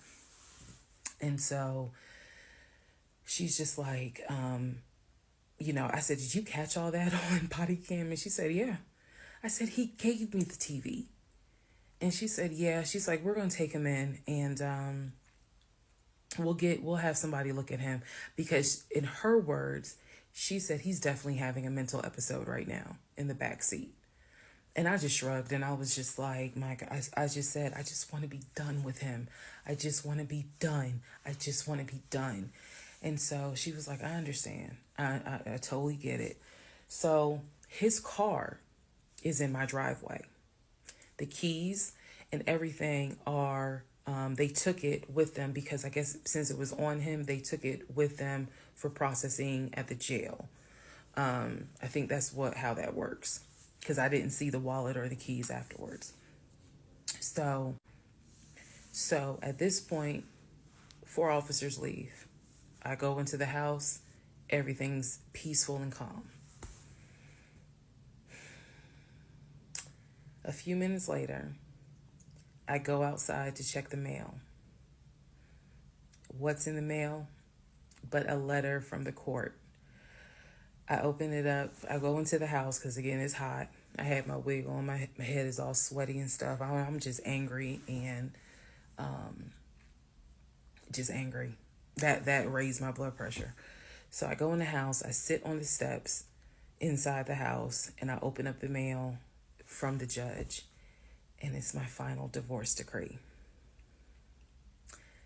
And I'm smiling right now, but y'all, when I got that divorce decree sitting on the stairs, I broke down into ugly Oprah tears. I broke down. It was as if a year worth of weight came off of me. I broke down, and I mean, I wailed. I broke down. I broke down so bad. Next part. All right, part 48. Who the fuck did I marry? So after I finished breaking down, wiped my tears, and his car is still in the driveway. I couldn't park in the driveway. So I called the car company. I had called the car company once before when he went missing for those 2 weeks to ask them if they maybe had a tracker on the car and could track it.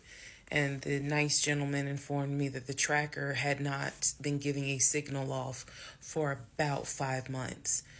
So he wouldn't really give me details on the car, but obviously the car payment was not being made on that car. It had not been made on that car for quite some time. So he and I split in June, but apparently the car payment wasn't made long before June. Can't speak to that, but he still had the car. So, called the car company. I told them, I understand that y'all looking for this Ford Taurus. And the lady said, yes, or you can make a payment. I said, no, y'all can come get it. Here's the address. When do y'all want to get it? And she said, well, I can have a driver come get it tomorrow morning. I said, no problem. That car will be ready for you to get it tomorrow morning. And so the car was repossessed out of my driveway the next morning, Saturday. The driver was there about 7 o'clock in the morning. He had the master key for the car, cranked it up, drove it, put it on the tow truck, and left. Here's what that now means. When Legion left my house in June, he left with 2 bags of clothes. Everything else was in my house. At the end of July, or towards the end of July, everything that he had left in my house had been donated to the domestic violence shelter, which means that the only thing that Legion had were the clothes that he had taken with him in the car. When he got arrested in my driveway, all of his clothes were still in the car. And when the car got repossessed Saturday morning, all of the clothes were in there. Which means that when he went to jail, whenever he got out, he only got out with keys to a car he no longer had, a wallet with probably no money in it, and the clothes that were on his back.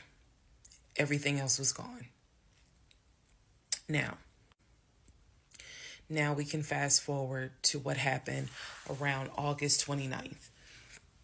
So I was scheduled to move August 31st. Remember, I'm moving up to Cobb County.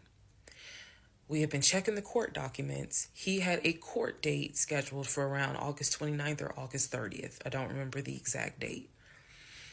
The court time was supposed to be around 9 o'clock in the morning. My mom was watching the court filings online. And according to her, because I missed it, they showed him on the screen because this was still during Zoom. They showed him on the screen, and then he was ushered out of out of the court into like a back area, and an attorney spoke on his behalf. Between the time that he had been arrested and the time of the court date, I had never in my life slept so good. Truthfully, never slept so good. I was officially divorced. I had no ties to him. There was nothing in the house of his there was nothing of his that was still in the house. I felt free. So, when the court date happened and my mom told me what she saw on the Zoom, I was confused. Is he getting out? Is he having to serve time? What's going on? I called the courts. I tried to speak to his attorney, and his attorney had a horrible attitude and was like, "Why are you calling me?" And I informed him, I said, "Look, I'm a bit afraid of this man. So can you please just tell me if he is being released, or is he going to be kept, or if he is going to be sentenced to a longer jail term?" He said no, he's not being kept in a longer jail term because the warrant had expired. So when the police arrested him, yes, it was a valid arrest, but the warrant had expired. So I believe the warrant had expired like 6 months earlier, but of course it wasn't put in the system. Which means that if the court date is August 29th, he's going to be released August 29th or August 30th. I'm moving August 31st. So my mom was just like, please just spend the night at your aunt's house. Like, just spend the night at your aunt's house, then go back to the house during the day. The movers will be there, and then just move. So that's exactly what I did, because there was concern that he would get out of jail angry and catch an Uber with no money and come back to the house, either for retaliation or because he's just in a fucking manic mode. And so that's where he went. I really didn't want to take any chances. It's just that simple. I did not want to take any chances. I knew that at that point, legally, the law's on my side. Y'all are divorced. You have no reason to be at this home. I knew that that's what the police would say. But I wasn't 100% sure, because truthfully speaking, I did not know this man. We can make all the jokes we want. I did not know this man. I thought I knew him, but you never really know a pathological liar. So, needless to say, he got released August 30th. I went to my aunt's house for the night. August 31st, I went back to the house. The movers were there. They packed me up, and we got out of there so quick. I think they packed me up in about 2 hours. I honestly told them, there is extra money in this if you guys can get me packed up, meaning loaded up onto the truck, because everything was packed. But I explained to them, this is a domestic situation. I need you guys to move quickly. When I moved out of that house on August 31st, anything that Legion touched, I got rid of. I sold the furniture. I sold dining room tables. I donated plates, glasses. When I tell you, I moved out and I started over. I completely purged my life. Completely started over. I mean, I was not willing to take a single item into my new home that reminded me of him. From the dishes in the kitchen to the towels in the linen closet. When I tell you Amazon and Ross were my best friends, I mean they were my best friends, because I could not fathom moving into a new home, a new space, with anything that reminded me of him. I sold the bed, got a new bed. If he had bought me clothes, I got rid of them. If he bought me shoes and purses, okay, I kind of kept the heels. But everything else I got rid of. So I completely purged my life. Completely. Started over from the bottom in terms of just the move. I could not take any piece of him with me. Could not. Part 49, who the fuck did I marry? So after the whole, I moved and I started over, basically, completely started over. So there was a period of time where different people had reached out to me, people who knew him. Apparently, he was still trying to find a couch to sleep on. And so one guy in particular had reached out to me because I guess Legion had asked him if he could come and stay with him and his family, because he was homeless and had nowhere to go. And so he had lied and told the guy, because again, he's a liar. So he had lied and told the guy that, I had kicked him out. We're divorced. I had taken all his money. And so that's why he's homeless. So the gentleman simply was reaching out to me on Facebook to confirm what is actually true. And he and I talked, because he ended up calling me. He and I talked for a while. Very respectful, really nice guy, very compassionate. And so I told him, I was like, I said, we're divorced. So I have nothing to do with him. I said, I wouldn't bring him in my house with my family if I were you. But that's just me. And so the guy was like, lady, he didn't say lady, but he was like, lady, you dodged a bullet. He was like, I know you may not see it now, my sister, but you dodged a bullet. You dodged a bullet big time. And so, just in talking to him, he was very encouraging. Like, it sounds like you got a good head on your shoulders. It sounds like you a good woman. And no, he was not flirting at all. He was like, it sounds like you a good woman. And I really hope this does not mess you up. Like, don't let him mess you up. Don't let him, diminish your shine kind of thing. And I appreciate that. I did. Because at that time, again, had moved into my new place. 2021 was the worst year I ever had. I'm not saying that so that 2024 can be like, hold my beer. But 2021 was a dark year. Started out married, end of the year divorced, end of the year with COVID and divorced. And that period of time, that August, September time, I felt like I was just walking around like a numb woman. I didn't know if I was coming or going.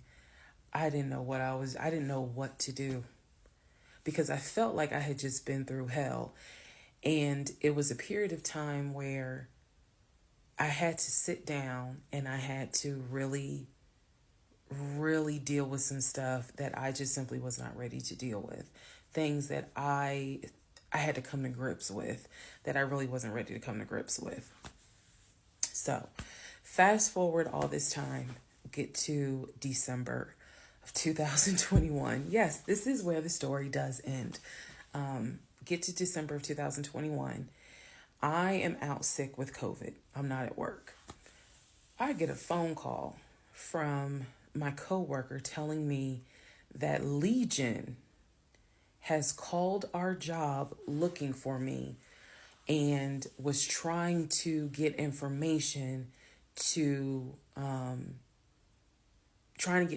on how to reach me. Yes, I had already changed my number. Again, I had already moved, but he knew where I worked. So apparently he had called trying to find me, and the person that answered the phone was like, we're not going to give you that information. So he said, well, can you ask her to give me a call? I'm just trying to get a hold of her so I can get my stuff. The stuff he's talking about are those tote bags from July. So he was calling. And it was a problem. He was trying to reach out to me on Facebook. He was trying to reach out to family members on Facebook, trying to get me to call him so that he could make arrangements to come get his stuff. The devil is a lie. So my friend Tracy, who came to my rescue again, my friend Tracy was like, okay, here's what you're going to do. She said, you're going to send him a message and you are going to say these exact words. I sent him a text message. She told me, you're going to send a text message because it's going to be time stamped. And basically the text message says, I do not have your stuff. I did not have your stuff. I have nothing that belongs to you. If you continue you are disrupting the work of my job by calling and asking for me. We have no contact with each other. I will send you a copy of the divorce decree that shows whatever is in your possession you own and whatever is in my possession I own. If you contact me directly or indirectly ever again, I will get a restraining order on you.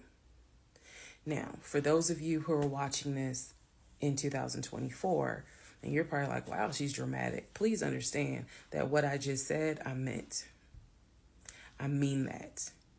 If you ever try to contact me directly or indirectly, I will get a restraining order. I have it in writing. I've always had it in writing. And if I need to rewrite it again in 2024, I will, because the boundaries still stand. And that, ladies and gentlemen, is the last time I had any contact whatsoever with my pathologically lying ex-husband. Part 50, who the fuck did I marry? So, the aftermath. There are some realizations I had to come to after the divorce and everything had passed. One, Legion never loved me. He never loved me. He doesn't love himself, so I know he didn't love me. Number two, he didn't even like me. He watched me get excited about things that he knew I was not going to get. And not even just the possession stuff. Like, of course, we know I was excited to be the woman whose husband is like, I'm taking my wife to London. I was excited to be the woman whose husband was like, yeah, I bought my wife a brand new BMW X5. You have to understand, as all the jokes that we make about the BMW, it was the time and effort that he spent in taking me to dealerships and being sure to put me in the car and test drive the car and, oh, I can see you in this. I like this for you. It seems safe. It was the effort to really make me believe that he was going to get this just for him to fuck with me. The effort in taking me to all these homes, to see my face light up as a woman who grew up on welfare, to be able to walk into these 4 and 5 bedroom homes, knowing that he didn't have any money to buy it. Imagine if he had just been honest and said, hey, I like in my free time to go to open houses and just see how the other people live. Imagine if he had just said that versus wasting not only my time, but the wasting the time of the realtors who did nothing wrong. There's a level of cruelty to my ex-husband that I had never experienced before. And God knows, I pray I never experience it again. That's the word that comes to mind when I think of him. He is cruel. And it wasn't just me, he did it to the ex-wife. So, do I trust? No. I trust the people who were in my life before him. If we were friends or if we were in a relationship or whatever and I knew you before him, I trust you explicitly. But if you're somebody I just met, I don't trust you. I don't. There's no point in me getting on here and saying and making it seem like, oh, I'm so strong, I'm so brave. I struggle big time. Because on one hand, I want to like someone. On the other hand, I'm immediately thinking, what if it's a repeat? And I'm going to be honest with y'all, I can't go through that again. I can't. Every single thing in our relationship was a lie. It took me a while to realize every single day this man lied to me. Every single day he lied to me. Every conversation he had was a lie. I will never know how much he lied to me. I'll never know. I've made my peace with it. I will never know how deep it really truly goes. I only know what I experienced, and I only know what God allowed me to see. But I'm willing to bet that there's a lot I still don't know. When people say, oh, you dodged a bullet, like you just, and I've read a lot of the comments on this, and people have sent me a lot of the comments. And so I need to make one thing very clear. I am fully aware I dodged a bullet. I am so grateful to my God that I did not have that man's child. I'm sorry if that offends some of you, but it's the truth. I'm grateful that we didn't buy a house and that I'm not financially tied to him in any way, shape, or form. But I am also grateful for the fact that there are things about my ex-husband that I discovered in terms of how he is when it comes to other women. And I'm grateful that God has kept me and protected me. That's all I'm going to say. So when I started out making this series and I made the decision to tell my story, my motive was I just want to help one person. If there is a woman out there who's like, God, I want to be married and I met this guy and something don't seem right, but maybe it's not that bad. My advice is, honey, just go ahead and do your research, because I can honestly tell you, being single sucks, okay? In my opinion, sometimes it sucks, but being married to the wrong person is a type of hell no one should have to go through. You should not have to be married to someone that does not like you. You should not have to be married to someone that doesn't even love you. And I know what that is like. I know what it's like to be told, hey, babe, I love you.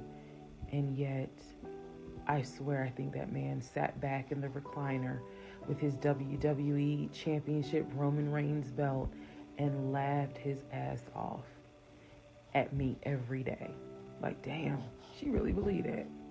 Ha, ha, ha, ha, ha. I do. I really do think that.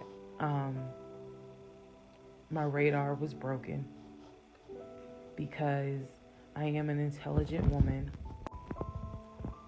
and I know that I know better. And I still sometimes ask myself, how the fuck did you let this happen? How did you let this be your story?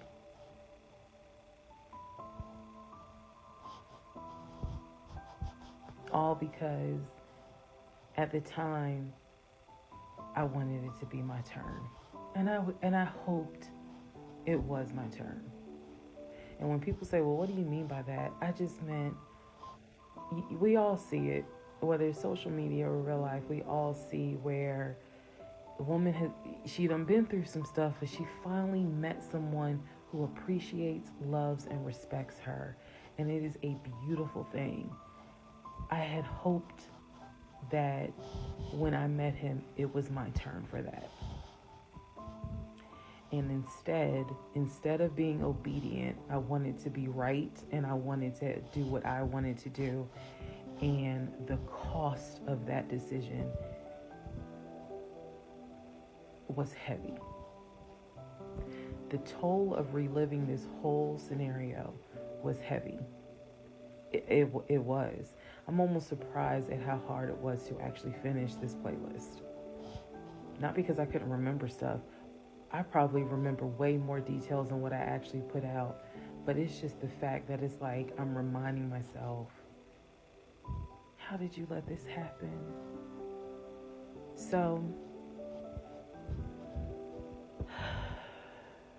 therapy is real. Therapy helps.